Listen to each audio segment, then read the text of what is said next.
রাসূলুল্লাহ সাল্লাল্লাহু আলাইহি সাল্লাম আমাদেরকে শিক্ষা দিয়েছেন, পৃথিবীতে প্রত্যেক মানব জাতির প্রত্যেক মানুষের ভিতরে একটা করে শয়তান থাকে, একটা করে শয়তান থাকে যে তাকে প্ররোচনা, এটা আল্লাহ রাব্বুল আলামিনের পরীক্ষা। দেখেন সহিহ মুসলিমের 2814 নম্বর হাদিস, আব্দুল্লাহ ইবনে মাসউদ রাদিয়াল্লাহু আনহু হতে বর্ণিত, তিনি বলেন রাসূলুল্লাহ সাল্লাল্লাহু আলাইহি সাল্লাম বলেছেন, মা মিনকুম মিন আহাদিন ইল্লা ওয়াকাদ উকিলা বিহি কারিনুহু মিনাল জিনস, তোমাদের মধ্যে এমন কেউ নেই যার কাছে যার মাঝে একটা শয়তান জিনকে নিয়োগ করা হয়নি। প্রত্যেক মানুষের মাঝে একজন শয়তান জিন রয়েছে।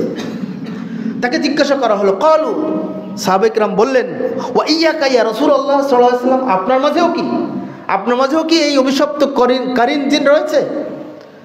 ক্বালা ওয়া ইয়্যায়া ইল্লা আন্নাল্লাহ আনি আলাইহি ফা আসলামা ফালা ইয়ামুরুনি ইল্লা বিখায়র, হ্যাঁ আমার মাঝেও আছে, তবে আল্লাহ রাব্বুল আলামিন আমাকে স্বয়ং তার কুমন্ত্রণা থেকে রক্ষা করেছেন, আলহামদুলিল্লাহ। এই জন্য সে আমাকে কল্যাণকর কাজ ছাড়া কোনো অন্যায়, কোনো অপরাধ, কোনো খারাপ কাজ সে করাতে পারে না। এটা আল্লাহ রাব্বুল আলামিনের পক্ষ থেকে আমার উপরে খাস রাহমত, সুবহানাল্লাহ ওয়া বিহামদিহি। তাহলে বোঝা গেল নবী রাসূল সহ পৃথিবীতে যতই পরহেজগার ব্যক্তি হোক না কেন, যত বড় ওলি আল্লাহ হোক না কেন, যত বড় বুজুর্গানে দিন হোক না কেন, প্রত্যেক মানুষের মাঝে শয়তান আছে, একটা ইবলিস শয়তান কারিন জিন আছে।